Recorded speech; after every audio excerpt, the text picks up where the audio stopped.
ultraviolet?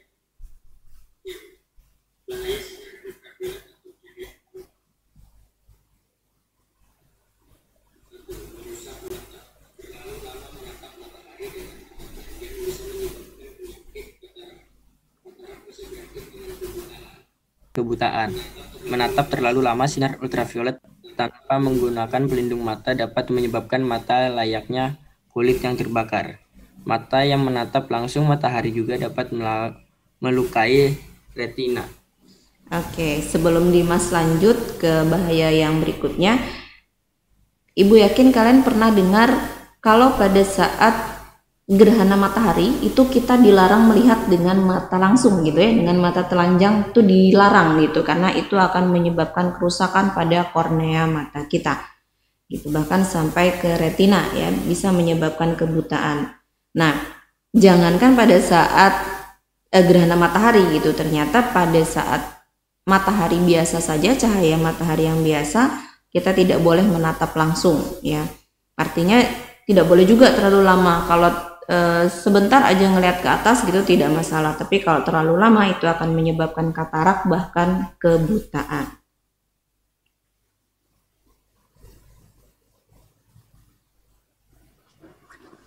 Dua, mengubah warna rambut. Berdiam di bawah sinar matahari siang tanpa pelindung kepala menyebabkan rambut rusak. Selain kusam dan kasar, ultraviolet pada sinar matahari siang juga dapat menyebabkan pigmen rambut berubah warna menjadi merah.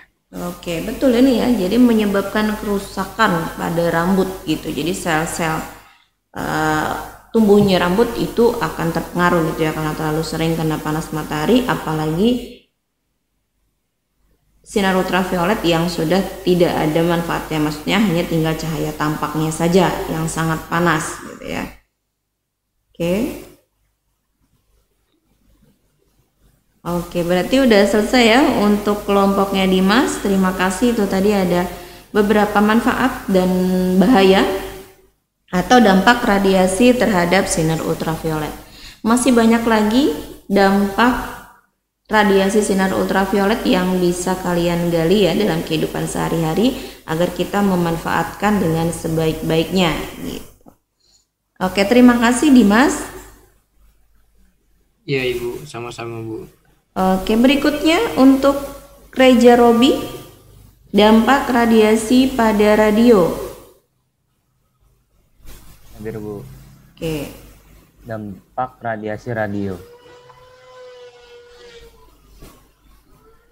Radio merupakan sebuah teknologi komunikasi dengan cara mengirimkan sinyal melalui gelombang elektromagnetik. Hal ini menyebabkan radio memiliki dampak negatif bagi manusia, diantaranya yaitu 1. Radiasi gelombang radio dapat menimbulkan induksi gelombang elektromagnetik. 2. Induksi gelombang elektromagnetik dapat mempengaruhi ion positif dan ion negatif di sekeliling pancaran radiasinya. 3. Di dalam tubuh manusia terkandung ion-ion yang bermuatan positif maupun negatif. 4. Muatan ion positif dan negatif di dalam tubuh terjadi keseimbangan apabila tidak mendapat pengaruh terutama dari radiasi gelombang elektromagnetik. 5. Apabila pengaruh radiasi tersebut melebihi batas ambang yang dapat diterima oleh tubuh manusia, maka akan terjadi ketidakseimbangan muatan ion di dalam tubuh manusia yang akan berakibat pada terganggunya fungsi-fungsi organ tubuh atau metabolisme dalam tubuh manusia. 6. Apabila hal ini terjadi terus-menerus dalam jangka waktu yang lama, maka kesehatan orang tersebut akan terganggu atau sakit.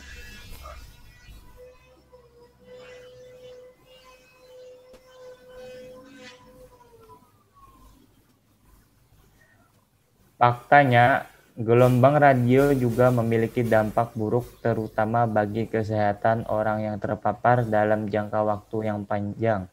Apa saja dampak buruk yang ditimbulkan gelombang ini, yaitu dapat menyebabkan katarak, dapat menyebabkan kanker, dapat membuat kulit menjadi hitam, menurunkan kekebalan tubuh penggunanya, dapat menyebabkan kemandulan, dapat merusak susunan sel dan DNA makhluk hidup, dapat menyebabkan nyeri di sekitar kepala, telinga, tenggorokan, serta beberapa bagian tubuh lainnya yang sering terpapar. Dapat menyebabkan kerusakan otak. Dalam beberapa kasus yang langka, gelombang ini dapat menyebabkan alergi akut.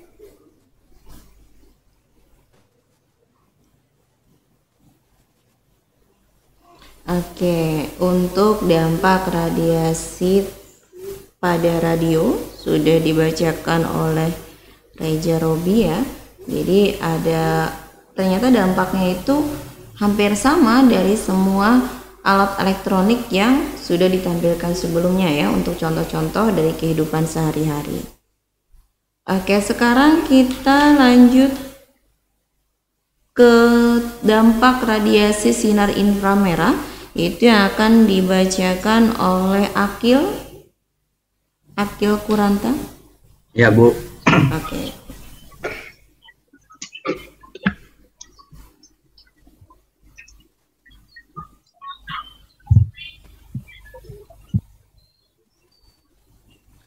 Manfaat sinar inframerah. Berikut adalah manfaat inframerah dalam kehidupan. A. Mengaktifkan molekul air dalam tubuh. Hal ini disebabkan karena inframerah mempunyai getaran yang sama dengan molekul air, sehingga ketika molekul tersebut pecah, maka akan terbentuk molekul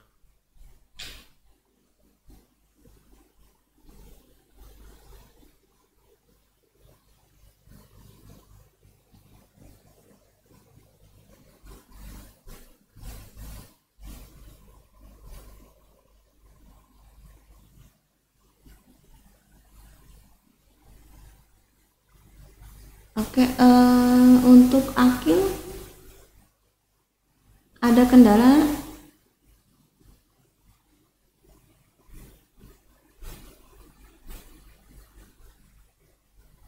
Atau mungkin bisa dilanjutkan oleh kelompoknya Akil?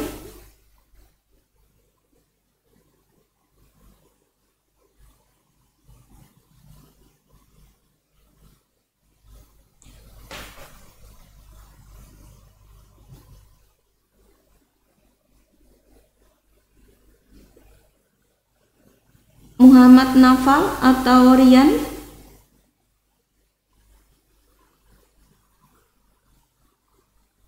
Ada Ciko, kemudian Kevin Daniel, Muhammad Nafal, Rian Eka atau Zaki?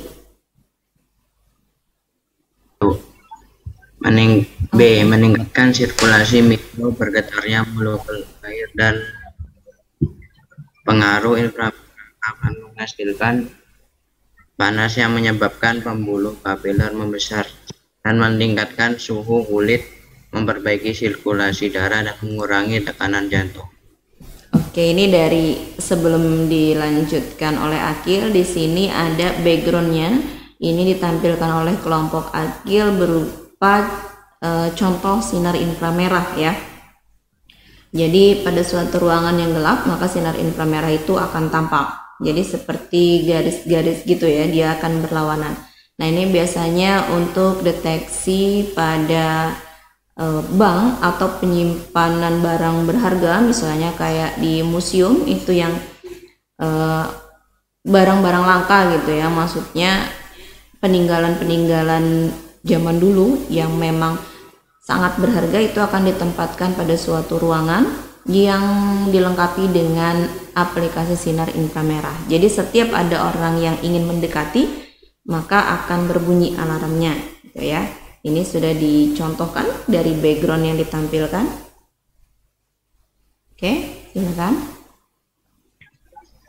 C. Meningkatkan metabolisme tubuh. Jika sirkulasi mikro dalam tubuh meningkat, racun dapat dibuang dari tubuh kita melalui metabolisme.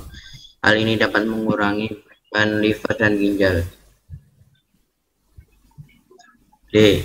Mengembangkan pH dalam tubuh. Sinar inframerah dapat membersihkan darah, memperbaiki tekstur kulit, dan mencegah reumatik karena asap urat yang tinggi. Oke, ini diambil dari Wikipedia ya.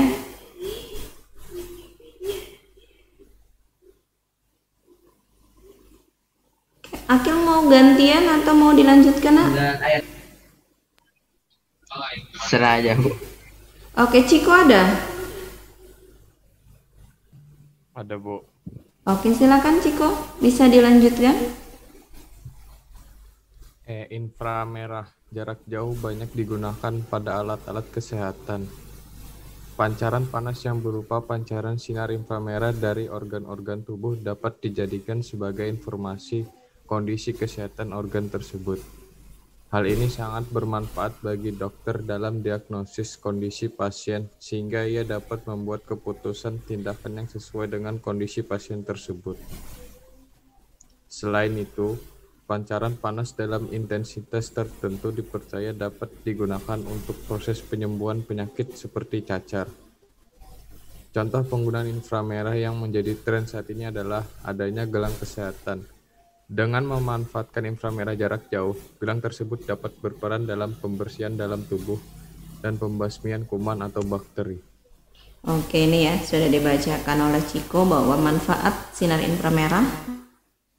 Sekarang itu salah satunya yang banyak beredar gitu, yang banyak diaplikasikan adalah gelang kesehatan gitu ya. Dia memanfaatkan sinar inframerah jarak jauh dalam membersihkan tubuh dan membasmi kuman serta bakteri. Jadi memicu, melancarkan gitu ya, melancarkan peredaran darah.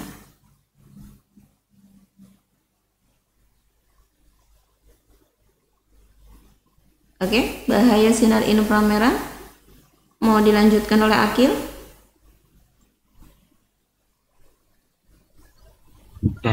Bahaya sinar inframerah. Berikut adalah beberapa contoh bahaya dari sinar inframerah atau infrared.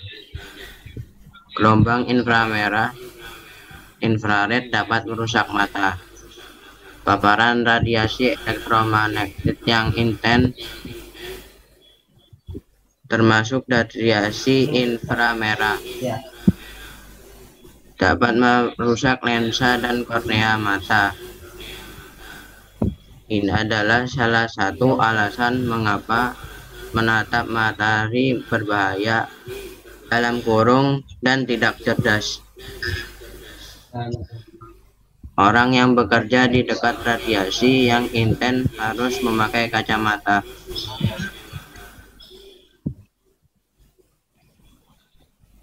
B. Gelombang inframerah atau infrared dan dapat merusak kulit.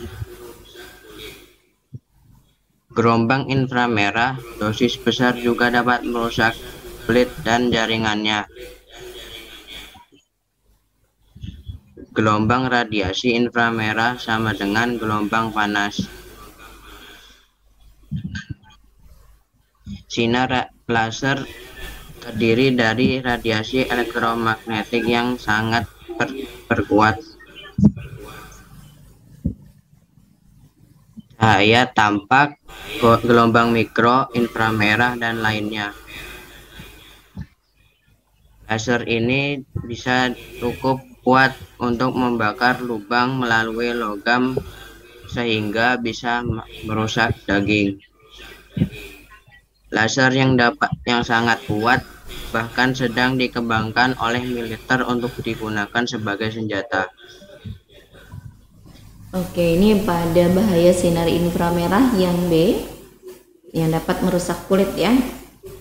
Ini kalau kalian pernah melihat film, jadi ada beberapa film perang atau misalnya kayak pencurian terhadap data milik negara atau kemudian barang berharga gitu ya, itu misalnya kayak ilegal. Nah itu biasanya polisi kemudian atau keamanan gitu ya, itu bisa menggunakan sebuah alat yang berisi sinar laser atau yang menggunakan sinar inframerah untuk membuka gitu ya. Makanya di sini dijelaskan laser yang sangat kuat bahkan sedang dikembangkan oleh militer untuk digunakan sebagai senjata. Jadi laser tersebut gitu loh bisa membuka, bahkan bisa melubangi gitu ya sebuah pintu yang terbuat dari besi dan baja.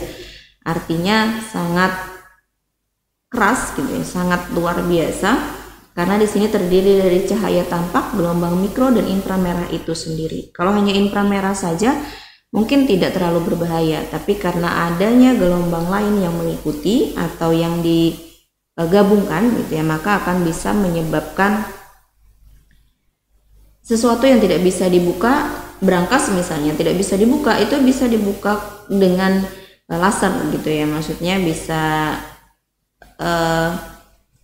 digunakan untuk membuka barang-barang logam-logam berat. Nah, tetapi juga ternyata bisa merusak atau membakar kulit. Nah, bahkan terjadi di sini merusak daging kalau sampai tersentuh pada kulit kita. Dia bisa membakar lubang melalui logam, misalnya seperti tadi ya, brankas misalnya yang tidak bisa dibuka, kuncinya hilang, itu bisa menggunakan laser untuk membuka brankas tersebut. Tapi hati-hati jangan sampai terkena bagian kulit kita. Oke, bisa dilanjutkan. Nasar ada?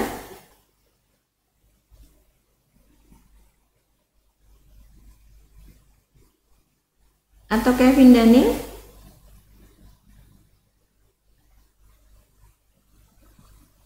Oke, kalau tidak ada berarti Ibu minta tolong Ciko untuk membacakan kembali. Ya, Bu. C. Gelombang inframerah atau infrared dapat melibatkan efek rumah kaca.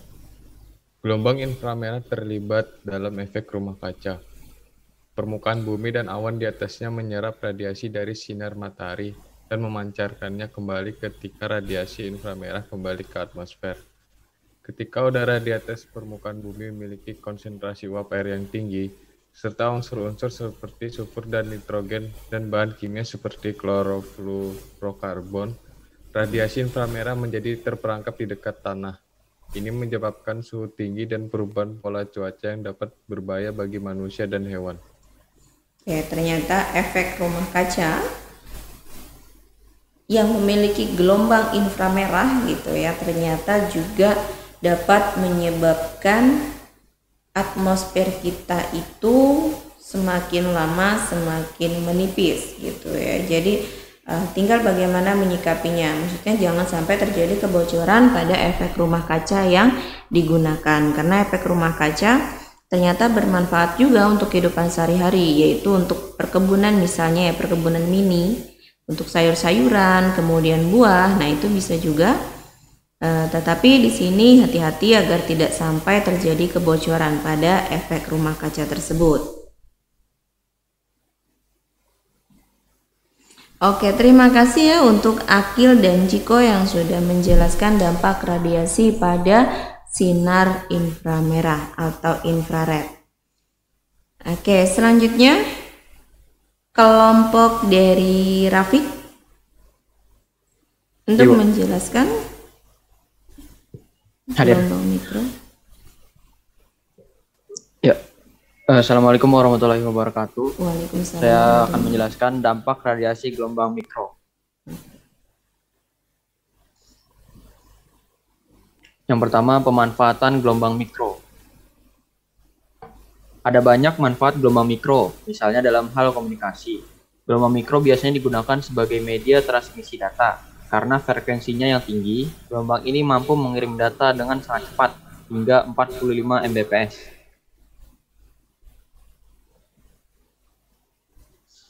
Gelombang mikro juga digunakan pada radar. Radar memanfaatkan pantulan gelombang dari objek tersebut untuk pendeteksian. Karena gelombang mikro memiliki radiasi panas, radiasi tersebut terdapat pada oven microwave yang digunakan untuk memanaskan makanan.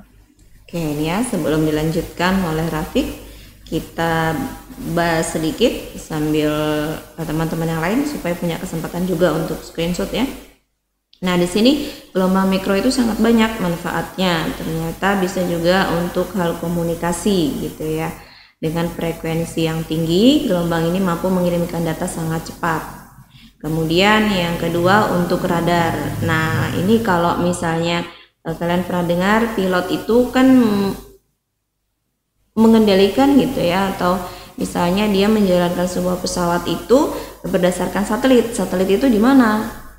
ruang kontrolnya adalah di radar gitu ya. Jadi radarnya bandara, nah di situ akan tampak pada layar monitor harus diarahkan kemana.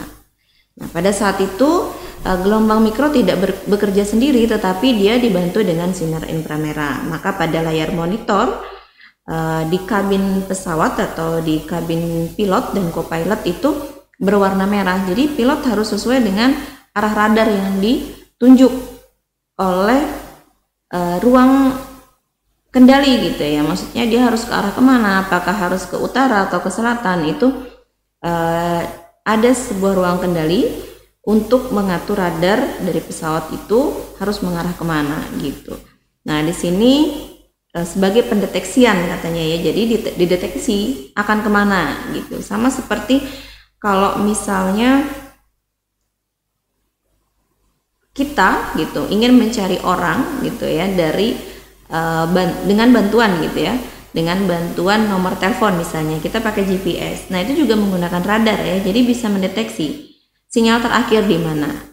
Nah biasanya itu digunakan para reskrim ya, jadi untuk membantu melacak gitu ya, jadi melacak keberadaan seseorang atau misalnya benda gitu yang sudah dipasangi chip. Nah, di situ bisa dideteksi dengan menggunakan gelombang mikro melalui radar atau satelit.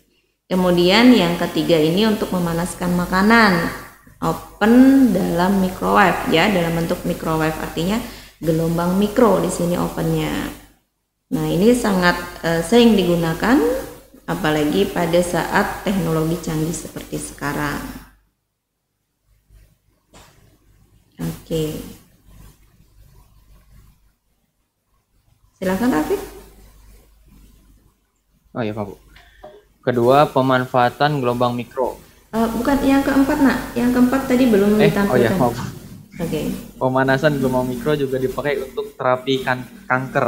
Oke, ternyata gelombang mikro ini juga berhubungan dengan sinar gamma ya. Dia saling berkolaborasi gitu. Artinya sinar gamma tidak bisa ngapa-ngapain kalau tidak ada bantuan dari gelombang mikro itu sendiri. Ternyata bisa untuk terapi kanker juga. Oke. Efek bahaya yang ditimbulkan gelombang mikro. Gelombang mikro dapat menimbulkan karsirogen yang merupakan zat yang menimbulkan penyakit kanker. Gelombang mikro juga dapat menciptakan radikal bebal dalam makanan. Tidak hanya itu, beberapa penelitian membuktikan mengolah atau menghangatkan makanan dalam microwave perlahan dapat menghilangkan asupan vitamin dan mineral pada makanan. Gelombang mikro juga dapat mempengaruhi jantung dan dapat meningkatkan kemungkinan terkena anemia. Oke, berarti sudah habis ya. Sampai dengan efek berbahaya yang ditimbulkan dari gelombang mikro. Di sini hanya sebagian garis besarnya saja, yaitu dapat menimbulkan penyakit kanker. Kemudian menghilangkan asupan vitamin atau mineral pada makanan yang kita panaskan menggunakan microwave gitu ya. Kemudian yang ketiga adalah mempengaruhi kerja jantung dan dapat meningkatkan kemungkinan terkena anemia. Nah, di sini kenapa ada beberapa ruang yang tidak boleh didekati gitu ya, maksudnya dianggap danger gitu ya, berbahaya untuk didekati orang biasa yang tidak memiliki keperluan di daerah tersebut. Kayak misalnya kalau di rumah sakit itu ruang radiologi atau radio ronsen juga bisa, ruang radiologi juga bisa, kemudian radio untuk radiografinya juga bisa, itu tidak boleh sembarangan gitu orang masuk di daerah tersebut atau di lingkungan tersebut tanpa APD, jadi alat pelindung diri. Jadi para petugas juga menggunakan alat pelindung diri ya, tidak hanya petugas medis yang sekarang menangani kasus-kasus di luar sana, kemudian seperti pekerja di teknik nuklir itu juga mereka menggunakan APD lengkap ya, karena radiasi terhadap nuklir yang ada di sekitar mereka sangat berbahaya. Nah, sama seperti satelit. Jadi di sini radar itu punya ruang khusus yang tidak diperbolehkan orang lain atau orang sembarangan masuk ke dalamnya. Ya, hanya orang-orang tertentu yang memang bertugas di bagian tersebut. Nah, untuk kesimpulan yang dapat kita ambil tadi, sangat banyak ternyata manfaat dari berbagai macam aplikasi ya atau alat elektronik yang ada dalam kehidupan sehari-hari. Nah, tapi kembali lagi kita harus bijaksana dalam penggunaan, entah itu handphone, kemudian laptop, kemudian komputer, televisi gitu ya, radio. Bahkan ternyata radio pun yang kita anggap aman-aman aja gitu ya. Artinya radio kan tidak menimbulkan radiasi dari cahaya, ternyata bisa juga memiliki radiasi gitu ya ternyata. Kemudian ada sinar X, sinar ultraviolet, sinar inframerah, bahkan gelombang mikro. Jadi kembali lagi kita harus memaksimalkan apa yang mau kita gunakan itu harus semaksimal mungkin dan tidak berlebihan. Kembali lagi ya, jadi penggunaannya tidak berlebihan. Untuk dokter pun tidak akan mereka memberikan rekomendasi setiap 2 minggu sekali melakukan ronsen, itu tidak akan dilakukan seperti itu, karena mereka juga tahu bagaimana kemungkinan terburuknya gitu ya jika dilakukan foto ronsen terlalu sering gitu atau terlalu lama. Sama seperti sekarang, sangat bagus kita berjemur di bawah sinar matahari, hanya kita harus menyikapi dan mencari referensi pada jam berapa sinar matahari itu paparannya akan bagus untuk tubuh kita, kemudian berapa lama kita bisa berjemur. Kalau terlalu lama kita berjemur juga tidak akan baik ya, apalagi yang memiliki penyakit kulit, misalnya dia punya alergi atau ada penyakit kulit yang namanya lupus. Nah, itu tidak bisa terkena sinar cahaya matahari terlalu lama dan terlalu panas ya. Jadi nanti dia akan agak gosong gitu kulitnya. Bahkan kalau lama-kelamaan akan menyebabkan kanker kulit. Nah, kalau sudah kanker kulit, tidak menutup kemungkinan sel-sel di dalam tubuh juga akan berpengaruh. Ya, kemudian bisa jadi perubahan genetika itu misalnya terjadi kelainan misalnya ya, kayak efek panas yang terjadi dalam tubuh manusia tadi tidak bisa lagi kembali ke bentuk semula. Jadi kayak dia ada bekasnya gitu ya, yang tidak bisa diobati. Nah, seperti itu. Oke, terima kasih untuk Rafiq yang sudah menjelaskan tentang dampak radiasi gelombang mikro. Kemudian untuk Alvin yang menjelaskan tentang dampak radiasi terhadap laptop, Dea terhadap handphone, Yuda tadi terhadap komputer, Najwa terhadap televisi ya, Wahyu sinar X dan sinar gamma, Dimas tadi juga terhadap sinar ultraviolet, Reja Robi terhadap radio gitu ya. Kemudian ada Akil, ada Ciko juga. Oke, terima kasih. Nah, itulah kemarin yang Ibu sampaikan kenapa teman-teman di TKJ sudah membahas terlebih dahulu ya. Jadi tidak perlu diulang gitu untuk mengerjakan tugasnya. Jadi teman-teman dari kelas yang lain bisa sharing, mungkin ada yang ingin ditanyakan dari kelas 10A tentang tugas nanti yang akan diberikan. Ada perwakilan dari 10A? Ada mungkin yang ingin bertanya?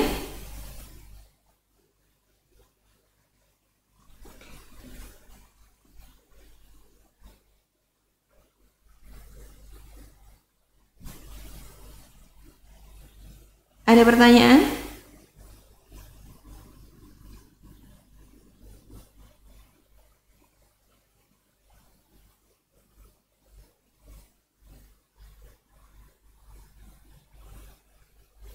Dari 10A, kemudian 10D, 10E, 10F, dan 10G ada pertanyaan?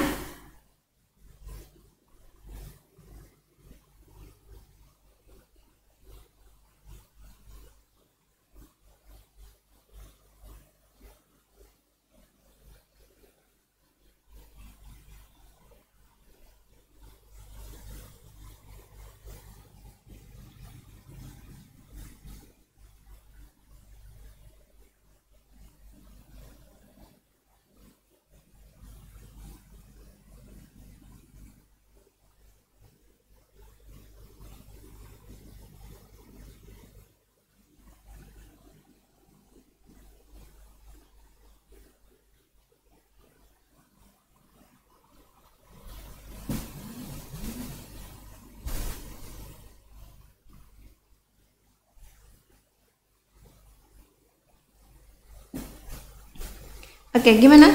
Dari kelas 10A ada pertanyaan tentang tugasnya?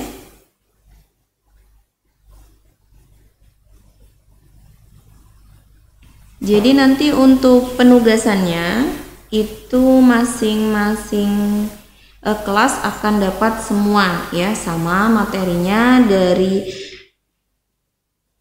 dampak radiasi terhadap laptop sampai dengan gelombang mikro. Hanya saja nanti ibu bagi, kalau misalnya di kelas itu jumlahnya hanya 30, berarti kemungkinan hanya 6 bab gitu ya yang dikerjakan. Kemudian kalau misalnya 36 mungkin ada 7 bab, nanti ada yang digabung gitu ya.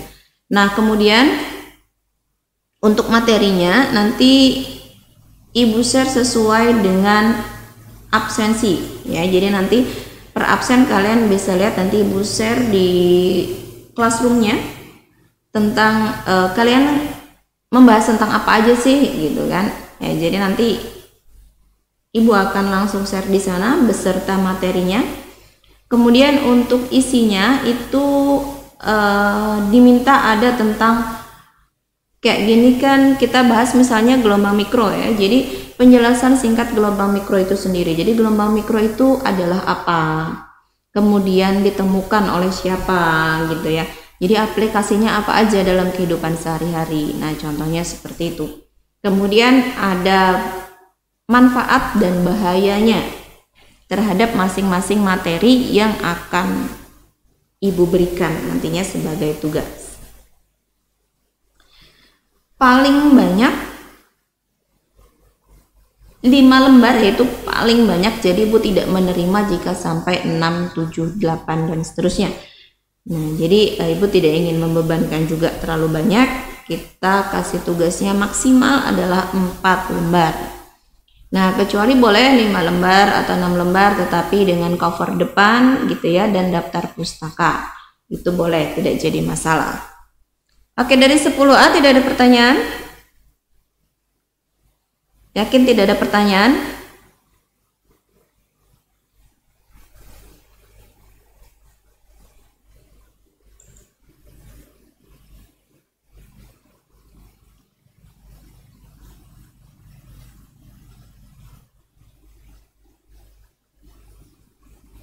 Oke, 10D tidak ada pertanyaan?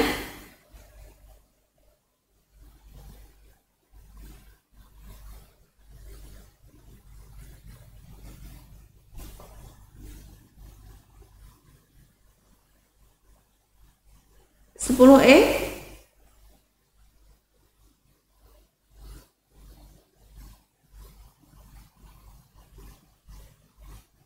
Oke, Dian Karisma ada pertanyaan, Nak?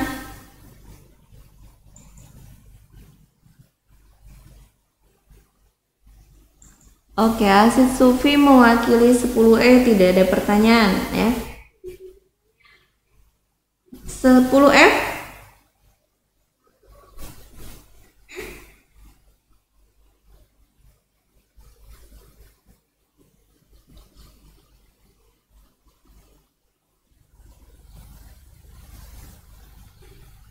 Oke, Aulia ada pertanyaan mewakili 10G? Sepertinya nggak ada, Bu.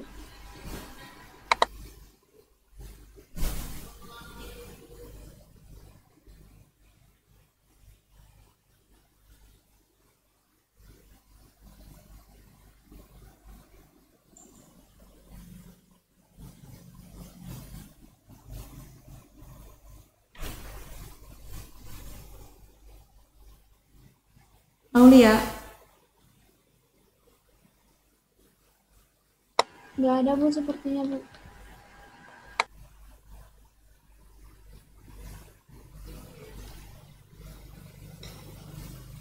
Oke, ada pertanyaan, Nak?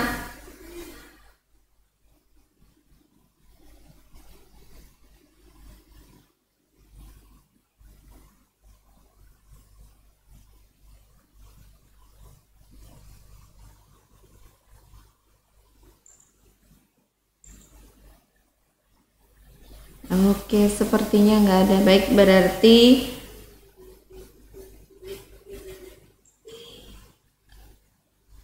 Sudah dipahami ya untuk tugas-tugasnya. Nanti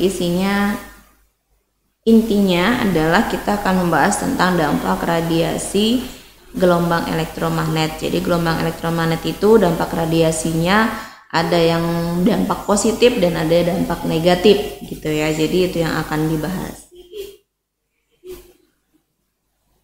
Oke, kemudian tugasnya dikumpul perorangan. Jadi masing-masing siswa itu nanti akan mendapatkan tugasnya di GAPE.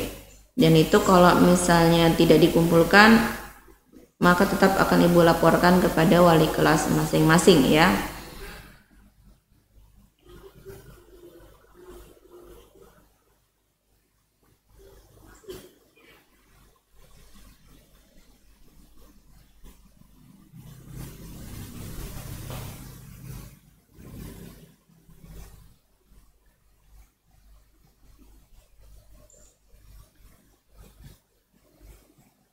Oke, untuk masing-masing sekretaris minta tolong nanti absennya dikirimkan ke Ibu ya.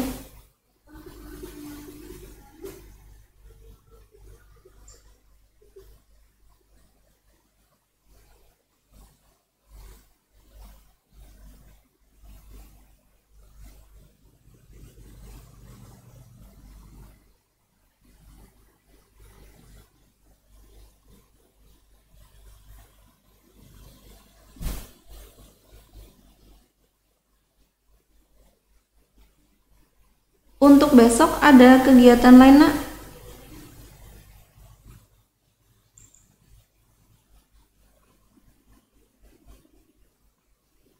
Oke, ini ya.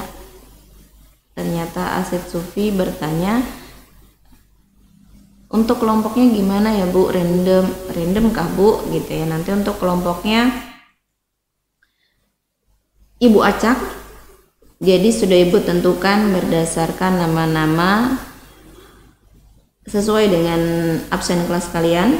Ya, nanti di situ sudah ada kelompok 1 membahas tentang apa, kemudian kelompok 2 membahas tentang apa gitu ya.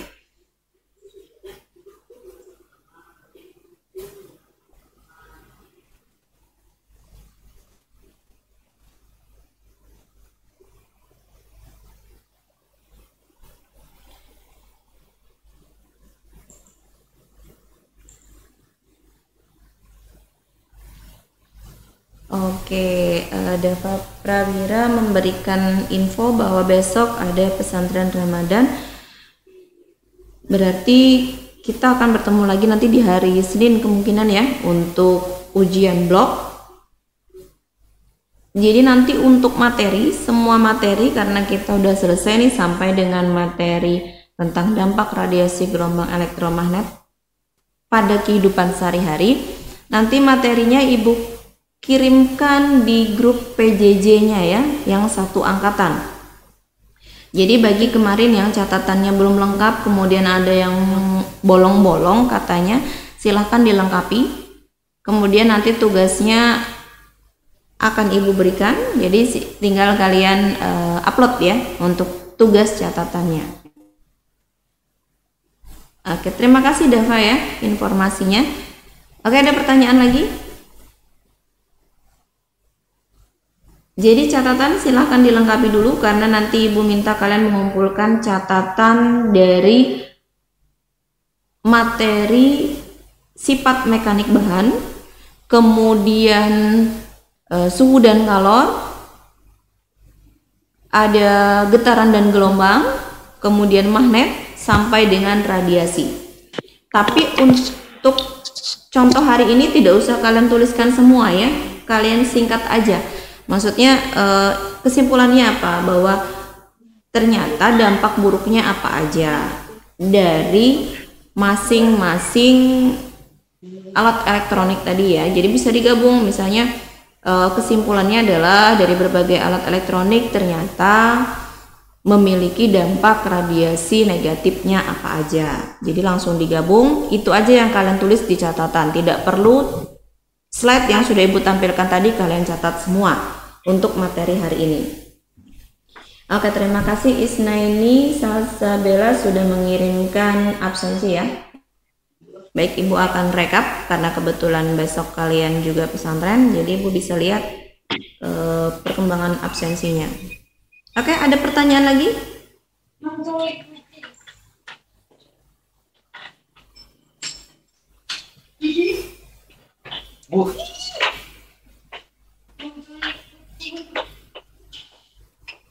Alvin, ada pertanyaan, Vin? Tidak ada, Bu. Oke, tidak ada ya. Wahyu?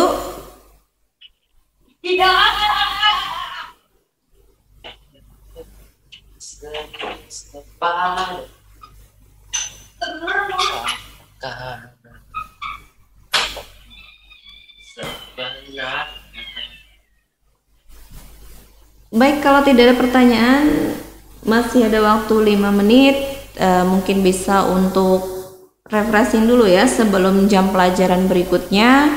Oke, Bu Airi, sampai di sini pelajaran kita. Kemudian nanti di blok berikutnya itu tidak ada fisika ya. Jadi sebelum ulangan gitu, Ibu hanya ingin mengingatkan, silakan pelajari kembali contoh soal yang sudah kita bahas, kemudian materinya yang sudah ada.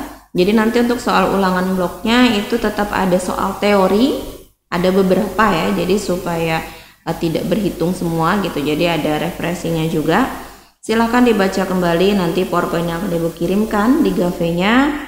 Kemudian untuk tugas yang mungkin terlewatkan itu Ibu tunggu sampai tanggal 30 April ya, sampai batas dari remedial. Karena kalau tidak salah pembagian rapot ujian bloknya itu pada bulan Mei. Jadi kalian masih bisa melengkapi ya. Oke, kalau tidak ada pertanyaan, Ibu Aida sampai di sini. Assalamualaikum warahmatullahi wabarakatuh. Waalaikumsalam warahmatullahi wabarakatuh. Terima kasih, Bu.